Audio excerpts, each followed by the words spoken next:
தாமரையின் காதல் அத்தியாயம் 23. யார்? நீயா? நீயா? அட பாவி! இடுப்பிலிருந்து குத்து கத்தியை சரக்கென்று உருவினான் காஞ்சிபுரத்தான். ஓங்கினான் அந்த உருவத்தின் நெஞ்சுக்கு நேரே. என்ன மன்னிச்சிடுங்க அண்ணே, தெரியாதனமா செய்துவிட்டேன். காஞ்சிபுரத்தானின் காலடியில் விழுந்து பாதங்கள் இரண்டையும் பற்றி கொண்டான் சித்திரக்குள்ளன். எழுந்திரு! வெறுப்புடன் எழுப்பினான் அவனை காஞ்சிபுரத்தான். சரணடைந்ததன் மூலம் இதற்கு வேலை இல்லாமல் செய்துவிட்டாயே. குத்து கத்தியை திரும்ப சொருகி கொண்டான்.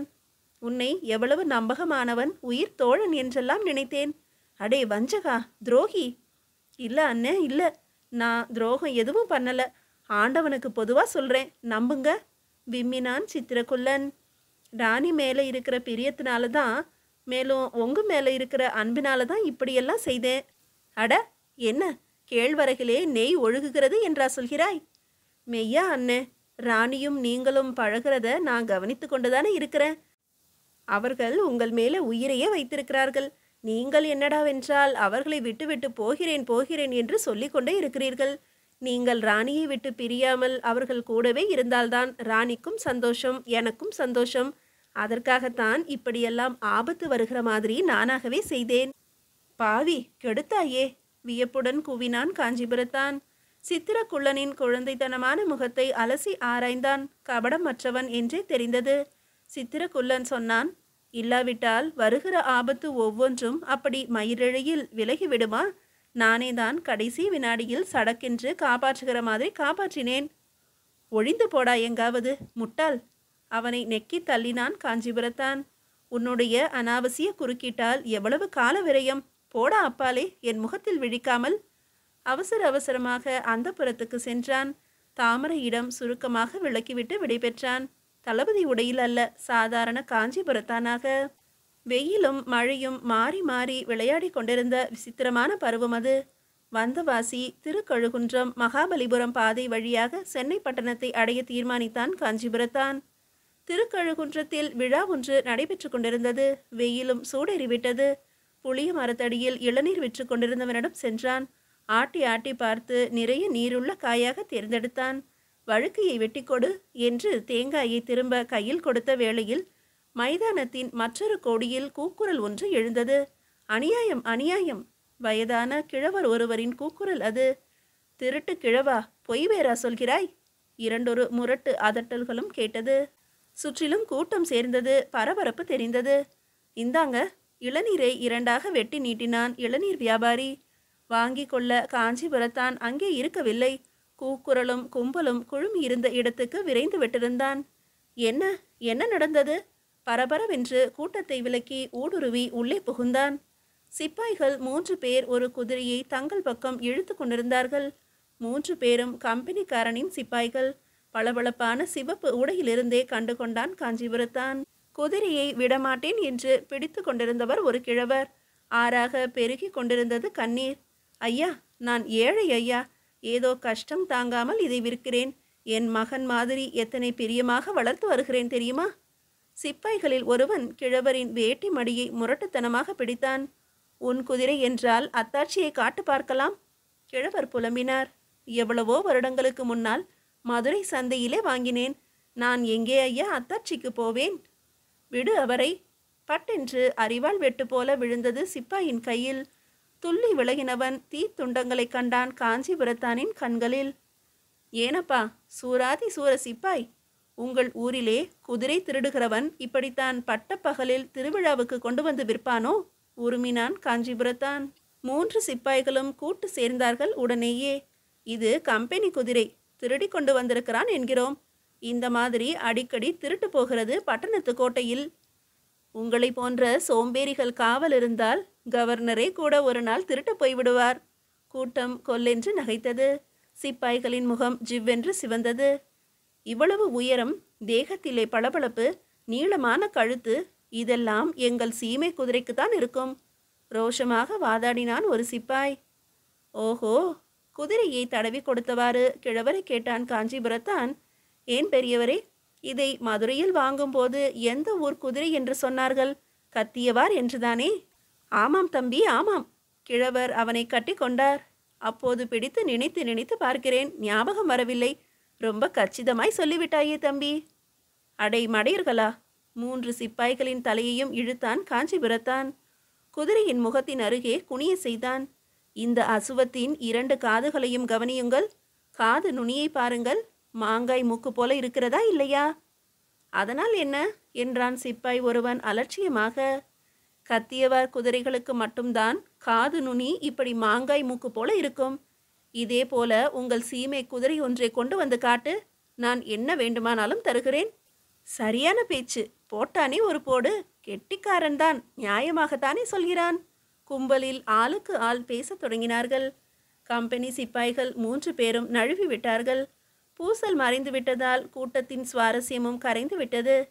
கடவுள் மாதிரி வந்து காப்பாற்றினாய் தம்பி. கிழவரின் தொண்டை கரகரத்தது. அதெல்லாம் அப்புறம் பார்த்து கொள்ளலாம் என்றான் காஞ்சிபுரத்தான். குதிரையை விற்க வழி பாருங்கள் முதலில். போய்விட்ட கூட்டத்தை பரிதாபமாக பார்த்தார் கிழவர். ஐயா, குதிரை வாங்கலீங்களா? உயர்ந்த சாதி குதிரை சாமி என்று கூவினார். பெரியவரே, வியாபாரத்துக்கும் உமக்கும் பல காத தூரம் போலும். சிரித்துக்கொண்டே குதிரை மீது தாவி ஏறினான் காஞ்சிபுரத்தான். பட்டு போன்ற கழுத்தில் தட்டி கொடுத்தான். கையை கொட்டினான் படபடவென்று. வாருங்கள் வாருங்கள், காண கிடைக்காத குதிரை, பார்க்க முடியாத புரவி, அம்பினும் கடுகி சென்று எதிரி படையை 2 கூறாக்கியது என்று சீவக சிந்தாமணி வர்ணிக்கிறதே, அது இந்த வகை குதிரையை பற்றிதான். கடல் நீரை தோணி பிளப்பது போல பகைவனின் வரிசையை பிளந்து தகர்த்தது என்று புறநானூற்று பாடல் வியக்கிறதே, அதுவும் இதை பற்றிதான். மல்ல கதியா, மயூர கதியா, வானர கதியா, வல்லிய கதியா, சரக கதியா, எது வேண்டும் சொல்லுங்கள் இந்த அசுவத்திடம், ஓடிக்காட்டும், வாருங்கள். கிடுகிடுவென்று கூட்டம் சேர்ந்தது மீண்டும். காஞ்சிபுரத்தானின் வாக்கு வன்மையைக் கண்டு அயர்ந்து நின்றது. 100 ரூபாய், 120, 150, 175. போட்டி மேல் போட்டி, கிராக்கி மேல் கிராக்கி. 200 ரூபாயில் வியாபாரம் முடிந்தது. வாங்கியவனிடம் குதிரையை ஒப்படைத்தான். வெள்ளி காசுகளை கிழவரிடம் சேர்ப்பித்தான். வணக்கம் பெரியவரே, விடை கொடுங்கள் என்றான். இவ்வளவு செய்தது பெரிதில்லை தம்பி, என்னோடு வீட்டுக்கு வா என்று அழைத்தார் கிழவர். இல்லை தாத்தா, ரொம்ப முக்கியமான வேலை இருக்கிறது எனக்கு. கிழவர் இணங்கவில்லை. கெஞ்சி கூத்தாடி அழைத்து சென்றார் காஞ்சிபுரத்தானை. குன்றின் அடிவாரத்தில் இருந்தது அவருடைய குடிசை. விழு ஞாயிறு வேளை. இருட்டு எட்டி பார்த்தது. குடிசை வாசலில் முழந்தாளிட்டு அமர்ந்திருந்தான் இளைஞன் ஒருவன். பொறுமை இழந்திருந்தான் என்பதை அவனது எழுந்த விதமே காட்டியது. அப்பா, உங்கள் திசைக்கு ஒரு பெரும் கும்பிடு, நன்றாக என்னை இருக்க சொல்லிவிட்டு போனீர்கள் என்று கிழவரிடம் சீறினான். கோபிக்காதே தம்பி, மகனின் மோவாயை பிடித்து கொண்டு கெஞ்சினார் வயோதிக தந்தை. இவர்தான் குதிரையை நல்ல விலைக்கு விற்று கொடுத்தார். இதோ பார் பணம். காசு முடிச்சை தட்டி காட்டினார். சரி சரி, ஜாக்கிரதையாக செலவழியுங்கள், சௌக்கியமாக இருங்கள், நான் போக வேண்டும். குறுக்கே நின்று மறித்தார் கிழவர். அடே அடே தம்பி, இது உனக்காகத்தான் நான் வாங்கி வந்த பணம் அப்பா. உனக்காகத்தான் என் அருமை குதிரையை கூட விற்றேன். பணம் மொத்தமும் உனக்கே தான். உனக்கு என்ன இஷ்டமோ அந்த மாதிரி வியாபாரம் செய். கடை கன்னி வை, தொழில் நடத்து, எது வேண்டுமானாலும் செய். ஆனால் என்னை விட்டு விட்டு போகாதே. இந்த தள்ளாத வயதில் ஒரே ஒரு மகனையும் பிரிந்து வாழ என்னால் முடியாதப்பா. ஓஹோ, எகிரி குதித்தான் புதல்வன். இதற்காகத்தான் என்னை இருக்க சொல்லிவிட்டு குதிரையோடு போனீர்களா? சரிதான், என்னை இங்கே கட்டி போட முடியாது. சேச்ச, இதற்குத்தான் நான் இங்கே வரவே கூடாது என்று பார்த்தேன். என் தோழர்கள் எல்லாம் சத்திரத்திலே காத்து கொண்டிருக்கிறார்கள். நாங்கள் திருச்சியிலிருந்து வருகிறோம். மைசூர் வரை போய் ஆக வேணும். ஐயோ பாவம், கிழவர் எப்படி இருக்கிறீர்களோ என்று இரக்கப்பட்டு வந்தால் விடுங்கள் விடுங்கள் என்னை. காஞ்சிபுரத்தானுக்கு ஓரளவு புரிந்தது, பெருமளவு புரியவில்லை. நண்பா, கொஞ்சம் பொறு என்று தோளில் மெல்ல அழுத்தி இளைஞனை உட்கார்த்தி வைத்தான். உன்னை போல் உற்சாகமும் சுறுசுறுப்பும் உள்ளவர்களை பார்ப்பதே அரிதாக இருக்கிறது இந்த நாளில். உன் தந்தைக்கும் உனக்கும் என்ன மனத்தாங்கள்? எனக்கு கொஞ்சம் சொல்லிவிட்டுத்தான் புறப்படேன். அடடா, நீ என்னப்பா அவனை தூண்டி விடுகிறாய்? நல்ல புத்தி சொல்வதை விட்டுவிட்டு என்று புலம்பினார் கிழவர். என் பெயர் செந்தில் என்றான் அந்த இளைஞன். இந்த ஊரிலேயே காலை கட்டிக்கொண்டு உட்கார்ந்திருக்க சொல்கிறார் அப்பா. என்னால் முடியாது என்று புறப்பட்டு விட்டேன். காஞ்சிபுரத்தானின் முகத்தில் முறுவல் பூக்காதிருக்குமா? அவனுடைய கதையைத்தானே இந்த இளைஞனும் சொல்கிறான். சரி, எங்கேயோ மைசூருக்கு போவதாக சொன்னாயே, அது என்ன? அது ரொம்ப முக்கியம் என்றான் இளைஞன். அக்கம் பக்கம் பார்த்துவிட்டு சொன்னான் மேலும். மைசூர் மன்னன் சிக்கதேவராயன் இருக்கிறானே, பெரிய அக்கிரமக்காரன். மைசூரிலே காவேரி ஆற்றுக்கு அணை கட்டிவிட்டான். அப்புறம் தஞ்சாவூர் திருச்சிராப்பள்ளி பிரதேசங்களுக்கெல்லாம் தண்ணீர் எப்படி வரும்? பயிர் பச்சையெல்லாம் வாடுகிறது. கடுமையான பஞ்சம் வரும் போல இருக்கிறது. அதற்கு நீ என்ன செய்ய போகிறாய்? கிழவன் முணுமுணுத்தான். உப்பு போட்டுக்கொண்டு சாப்பிடுகிறவன் தான் தமிழன் என்று நிரூபிக்கப் போகிறோம். திருச்சி ராணி மங்கம்மாளும் தஞ்சாவூர் ராஜாவும் கூடி கூடி பேசுகிறார்கள். மைசூர் அரசனை சும்மா வாயினால் மிரட்டுகிறார்கள். வேறு ஒன்றையும் காணோம். நாங்கள் சில பேர் புறப்பட்டிருக்கிறோம், ரகசியமாக மைசூருக்கு போய் அந்த அணையை உடைத்து விடுவது என்று. இப்போது சொல், நான் போக வேண்டியது முக்கியமா இல்லையா? காஞ்சிபுரத்தானால் உடனே பதில் தர முடியவில்லை. செந்தில் எடுத்துக்கொண்டுள்ள வீர பிரதிங்கையை எப்படி இழித்துரைப்பது? தயங்கினான். கிழவர் முகத்தை நோக்கினான். அதிலே கவிந்துள்ள பரிதாபத்தையும் கண்டான். இளைஞனிடம் கூறினான், போற்ற வேண்டிய காரியம்தான் தம்பி. ஆனால் வயோதிக தந்தைக்கு ஆற்ற வேண்டிய கடமையை நீ புறக்கணிக்கலாமா? பொல்லாத கடமை. ஏன், உன்னை போல வாட்டசாட்டமாக இருக்கிற எத்தனையோ இளைஞர்கள் இதே பணியை, இதே மைசூர் பயணத்தை மேற்கொண்டிருக்க வேண்டியதும் கடமைதானே. யாராவது செய்தார்களா? உன்னையே எடுத்துக்கொள்ளேன். ஏதோ ஊர் சுற்றுகிறாயே தவிர. சரி, உனக்கு பதிலாய் நான் போகிறேன் மைசூருக்கு. அப்புறம் சட்டென்று கேட்டான் காஞ்சிபுரத்தான். என்ன, நீ என்ன சொல்கிறாய்? அது எங்கே தங்கியிருக்கிறார்கள் உன் தோழர்கள்? கோவிலுக்கு பக்கத்தில் உள்ள சத்திரத்தில். ஆனால் நீ... கிழவரும் கூப்பிட்டார். தம்பி, நீ எனக்காக... பரவாயில்லை பெரியவரே. செந்தில், மைசூரிலிருந்து நான் திரும்பி வருகிற வரையிலாவது தந்தையுடன் இரு. வருகிறேன். நாட்டு பணி செய்ய நல்லதொரு வாய்ப்பு கொடுத்தாய். நன்றி நண்பா. சத்திரத்தை அடைந்தபோது நன்கு இருட்டிவிட்டது. வாலிபர் பட்டாளம் ஒன்று வாசல் திண்ணையில் படுத்திருப்பதை கண்டான் காஞ்சிபுரத்தான். தானும் ஒரு மூலையில் முடங்கினான். யாரது? அதட்டினான் அருகிலே ஒருவன். நான் தான், செந்தில் என்று பதில் கொடுத்தான் காஞ்சிபுரத்தான். அண்ணே, எழுந்திரு. உன்னைத்தான். இருளில் புரண்டு கொண்டிருந்த ஒவ்வொருவனையும் அந்த ஆள் எழுப்பலானான். அதட்டலாக அல்ல, மெதுவான குரலில், ரகசியமான முறையில். காஞ்சிபுரத்தான் உறங்கவில்லை. உறங்குவது போல முனகினான். புரள்வது போல பாசாங்கு செய்தான். பிறகு விழித்து கொண்டான். இருளிலேயே ஒவ்வொரு உருவங்களாக எழுந்து கொண்டன. ஒன்றோடு ஒன்று உரசிக்கொண்டன. அவர்களை எழுப்பியவனே, பக்கத்து அறை, இப்படி போங்கள் என்று கையை பிடித்து அனுப்பி வைத்தான். தாழ முடியாத கிளுகிளுப்பு காஞ்சிபுரத்தானுக்கு. செய்கிற சதியை வேடிக்கையாகத்தான் செய்கிறார்கள் என்று. கூடவே ஒரு அச்சம். இப்போது வேண்டுமானால் இருட்டு. தங்களில் ஒரு ஆள் என்று அவனை நினைத்து கொண்டார்கள். எழுப்பியும் விட்டார்கள். சேர்த்து கொண்டார்கள். இன்னும் கொஞ்ச நேரத்தில் விடிந்து விடுமே, வெளிச்சம் போட்டு விடுமே. அப்போது அந்நியன் என்று அரை நொடியில் கண்டுபிடித்து விட மாட்டார்களா? அதன் பிறகு என்ன செய்வது? சீக்கிரம் சீக்கிரம் என்று எழுப்பிய ஆள் துரிதப்படுத்தினான். கும்பலோடு ஒருவனாக துழாவி நடந்தான் காஞ்சிபுரத்தான். அடுத்த அறையிலும் காரியங்கள் அந்த காரத்தில்தான் நடந்து கொண்டிருந்தன. ஆகட்டும், மாட்டிக்கொள்ளுங்கள். ஆயிற்றா? ஏன், உனக்கு மாட்டிக்கொள்ள தெரியவில்லையா? இப்படித்தான் எல்லோரும் வாங்கி கொண்டாகிவிட்டதா? காஞ்சிபுரத்தானுக்கு திகைப்பு ஒரு பக்கம், தமாஷ் மறுபக்கம். என்ன கொடுக்கிறார்கள் அப்படி? நான் வாங்கி கொள்ளவில்லை இன்னும் என்றான். இந்தா பிடி. குரல் கேட்ட திசையில் கை நீட்டினான். நீட்டிய கையில் தரப்பட்டவை இருட்டில் தெரியாவிட்டாலும் ஸ்பரிசத்தினால் உணர முடிந்தது. ஒரு பொய் தாடி மீசை, பொய் முடி, மண் செம்பு, நீண்ட அங்கி, பாத குரடு. மாறு வேடம். பைராகியைப் போலவா? துள்ளியது காஞ்சிபுரத்தானின் உள்ளம். அருகில் இருந்தவர்களைப் போலவே அவனும் அணிந்து கொண்டான். மீசையும் தாடியும் கச்சிதமாக பொருந்தின. இனி ஆபத்தில்லை. இருட்டிலேயே வேடத்தை மாற்றி கொண்டாகிவிட்டது. ஷ், கவனமாக கேளுங்கள். அது தலைவனின் குரல் போலும். கசமுசவென்ற பேச்சுக்கள் கப்பென்று அடங்கின. நிசப்தம் நிலவியது. தலைவன் தொடர்ந்தான். இந்த கணம் முதல் நாம் போர் வீரர்கள் அல்ல, பைராகிகள். சென்னை பட்டணம் சென்ற பிறகுதான் நமது அடுத்த வேலை என்னவென்று தெரிய வரும். அதுவரையில் இந்த வேடத்தை களையக்கூடாது. ஒருவரோடு ஒருவர் எதை பற்றியும் பேசக்கூடாது, விவாதிக்கவும் கூடாது. கோவிந்தா, ஹரிஹரி கோவிந்தா, இப்படி ஆண்டவனின் திருநாமம் ஒன்றுதான் நம் வாயிலிருந்து வரக்கூடிய ஒரே ஓசை. புரிகிறதா? புறப்படுங்கள். கும்பலாக அவர்கள் அனைவரும் வீதிக்கு வந்தார்கள். கிழக்கு திசையில் செக்க சிவந்த ஒளிப்பிழம்பும் புறப்பட்டு கொண்டிருந்தது. ஹரேராம் ஜெய்ராம் என்று கோஷம். உற்சாகத்தான கோஷத்துடன் புறப்பட்டார்கள். காஞ்சிபுரத்தான் எண்ணி பார்த்தான். ஏறத்தாழ 50 பேர் இருப்பார்கள். அநேகமாய் அவன் வயதையொத்த காளைகள்தான். ஆனால் எவனும் காஞ்சிபுரத்தானுடன் பேச்சு கொடுக்க முன்வரவில்லை. அதுவரையில் பிழைத்தோம் என்று எண்ணிக்கொண்டான். பகலெல்லாம் நசநசவென்று தூறல், பாதையெல்லாம் சொத சொதவென்று ஈரம். ஆயினும் நிற்காமலே அவர்கள் பயணம் நடைபெற்றது பூந்தமல்லி வரையில். இரவு வந்தபோது மழையும் வலுத்தது.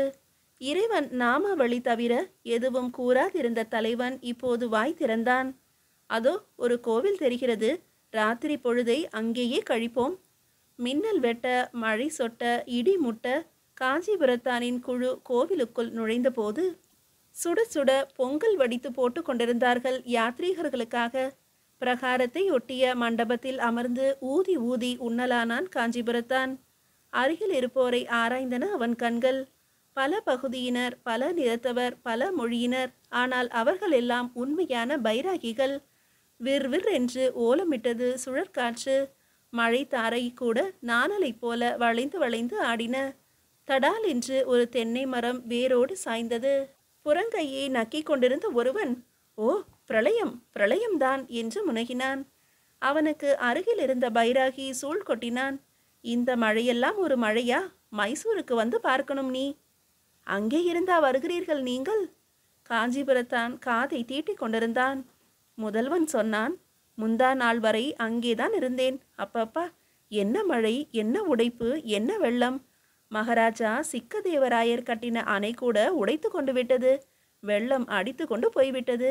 காவேரியில் அதை பழையபடி கட்டவே முடியாது என்று பேசிக்கொள்கிறார்கள். காஞ்சிபுரத்தான் சட்டென்று நிமிர்ந்தான். தன் சகாக்களை நோக்கினான். மைசூர் மன்னர் காவேரியில் கட்டியிருந்த அணை உடைந்து விட்டதாமே. இவர்கள் காதில் விழவில்லையா? அல்லது விழுந்தும் விழாதது மாதிரி நடிக்கிறார்களோ? சாமி, கொஞ்சம் ஊறுகாய் போடுங்கள். சாக்கு ஏற்படுத்தி கொண்டு இடத்தை விட்டு எழுந்தான் காஞ்சிபுரத்தான். தன் குழு தலைவனின் அருகாக போய் அமர்ந்து கொண்டான். தாழ்ந்த குரலில் பேசினான். மைசூரில் அணை உடைந்து விட்டதாம், கேட்டீர்களா? ம். எந்தவித ஆவலும் படபடப்பும் காட்டவில்லை தலைவன். பொங்கலை உருட்டி உருட்டி விழுங்கியபடி இருந்தான். காஞ்சிபுரத்தானுக்கு ஏதோ ஒருவித சந்தேகம் முளைத்துவிட்டது. இல்லை, அந்த அணையில்தான் தஞ்சாவூர், திருச்சிக்கெல்லாம் தண்ணீர் வராமல், வெளிச்சல் இல்லாமல் பஞ்சம் ஏற்பட்டதாம். அதை உடைக்க வேண்டும் என்று. யாரடா இவன், பைத்தியக்காரன்? எள்ளி நகையாடினான் அந்த பைராகி கோஷ்ணியரின் தலைவன். கட்டின அணையை போய் எவனாவது உடைப்பானா? பஞ்சத்திலே 4 பேர் செத்தால் என்ன குடிமுழுகிவிடும். சரி சரி, உனக்கும் எனக்கும் ஏன் அந்த கவலை? நம் வேலையில் நாம் கண்ணாக இருந்தால் போதும். கம்மென்றிரு.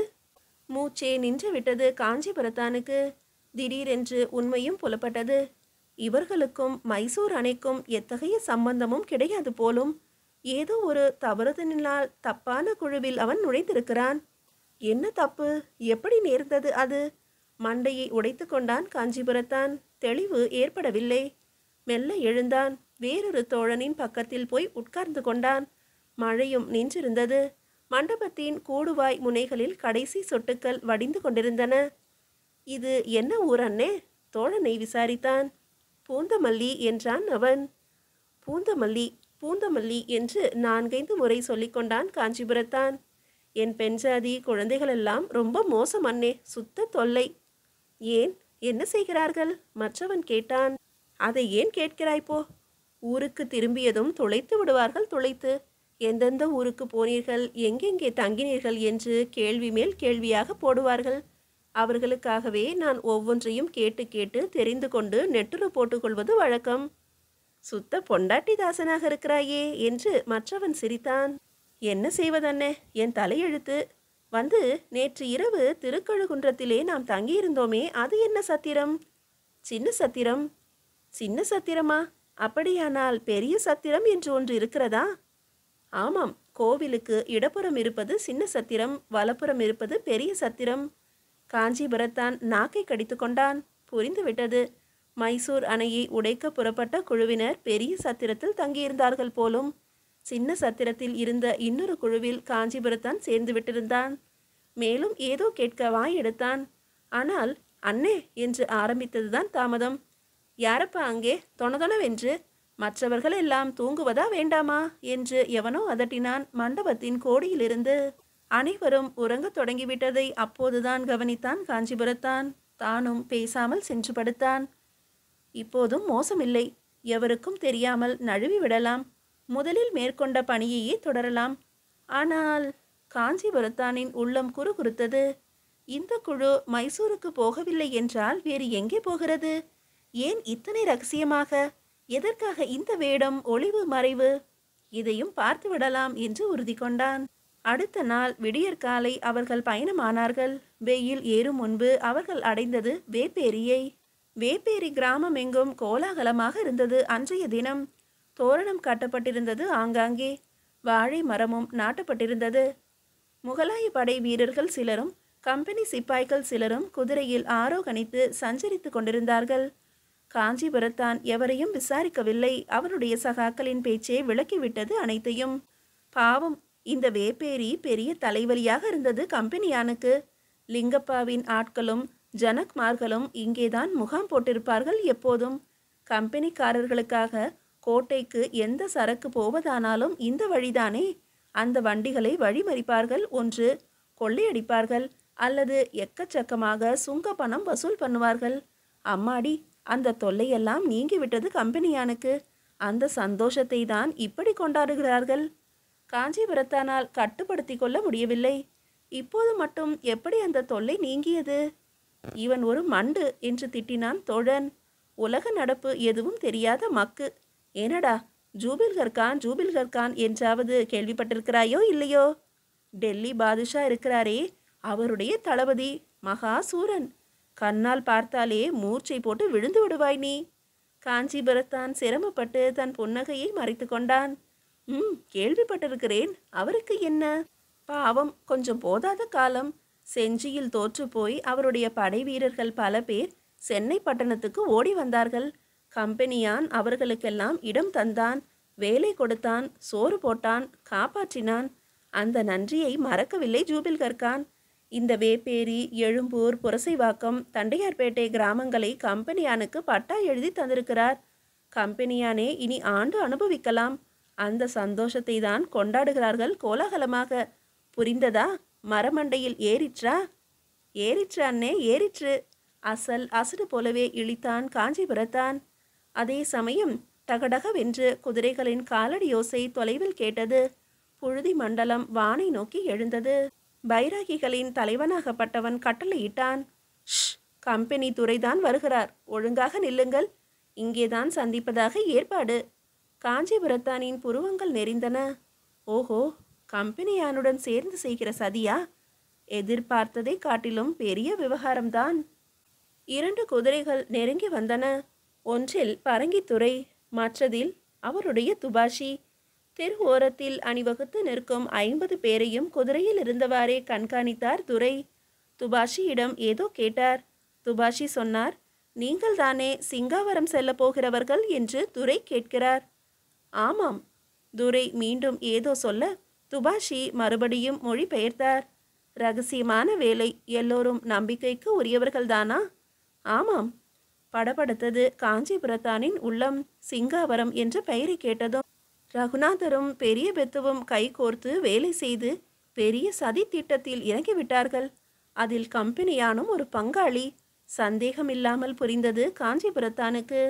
மீதியை அடுத்த அத்தியாயத்தில் காணலாம்.